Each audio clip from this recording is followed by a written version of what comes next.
Some new developments to tell you about in America's election headquarters today. Donald Trump covering a whole lot of ground in a wide-ranging interview with the Associated Press. In it, he talked about his tax returns and running against Hillary Clinton in the general election. Mr. Trump saying that while he planned to be tough on her, he may avoid negative ads, explaining this, quote, "I just don't find them to be very effective. I've had over $100 million in negative ads spent on me, and every time it's boosted my numbers." Joining us now to talk about this interview, a lot of good nuggets coming out of it, Gianno Caldwell, principal and founder of Caldwell Strategic Consulting and former Republican County Director of African American Outreach in the state of Illinois, and Richard Fowler, a Democratic strategist and radio talk show host. Welcome to you both. Richard, let's start with you. If he doesn't use the negative ads, is that a bad thing for him or a good thing?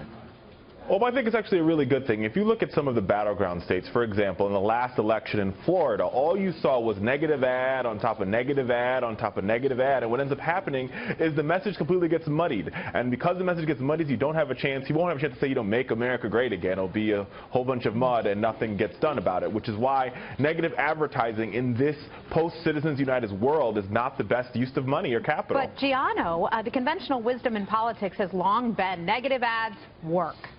What we see that Donald Trump is not a conventional candidate, and he's made this an unconventional election cycle. I think when it comes to Donald Trump, especially considering the fact that he says that, hey, I may or may not run ads against Hillary Clinton, and what we notice is the wall-to-wall coverage in which he has generated throughout this entire election cycle provides ads in and of itself. Whatever he says about Hillary Clinton gets ran in the cycle, and we'll see it get ran time after time on every network. So what's the point in spending money on ads when you have the media to push your message for you? Well, it would be fascinating if he didn't go negative on her and instead ran an inspiring, positive campaign with a message.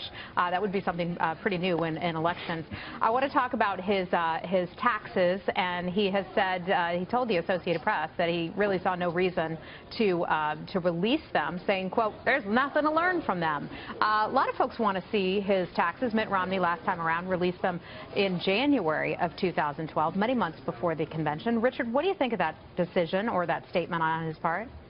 Oh, I think every candidate should release their tax returns, and here's why. What the tax returns show you is what this person is paying for taxes, right? So and I think why Donald Trump is afraid of releasing his taxes, because maybe his marginal tax rate is at 6 or 7 or 8% because of tax loopholes in our broken tax system. He doesn't want the secretaries, and he doesn't want the bricklayers and the painters and the carpenters of the world to know that they pay more in taxes percentage-wise than he does, which is why he's delaying as much as possible. But we have had very wealthy candidates before, whether it's John Kerry and certainly others. Mitt Romney, for example, they've released theirs. Yeah, Gianno, what do you think? I think that in this particular case, a candidate like Donald Trump, who has pontificated about his business success and how he's used the laws to his advantages, I don't think that it's problematic for him to say, I don't want to release my taxes. And unlike Richard, I think that in this case, he doesn't need to. Why? Because there's been an analysis done on his wealth.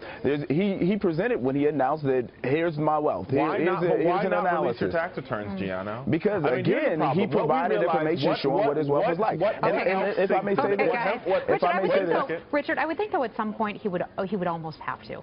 Because if he doesn't, it gives too much fodder for the Democrats. It's never been done before, to my knowledge, where somebody hasn't released their taxes. On the other hand, there could be something damaging. And let me ask you about something else, though, guys, and that is the VP, who he would bring on to be his vice presidential nominee. Richard, what do you think about Chris Christie? And he said 5 or 6 people he's looking through right now. Well, I don't think Chris Christie is at the top of his list. I think he'll be the head of the transition team, but Chris Christie has way too much water under the bridge, both literally and figuratively. The Bridgegate scandal has harpooned Chris Christie. Yeah, but that thing's a done deal. Gives him nothing.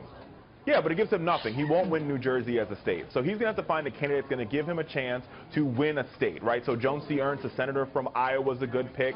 I would argue maybe Jan Brewer in Arizona might be a good pick. He's going to have to find a battleground candidate or a candidate from a battleground state that will give him some ground and some leverage against what will be a very, very powerful Democratic ticket in a situation where he doesn't have African Americans, he doesn't have Latinos, and he doesn't have women. Yeah, Gianno, when he's just talking about they're picking somebody for geography, that's one of the things that Donald Trump says he won't do. He's not going to pick somebody from a state, a battleground state necessarily. Yeah, and I would say to Richard's point on he doesn't have women, we're seeing that Hillary Clinton's numbers are very bad. So moving on, though, I think Donald Trump's.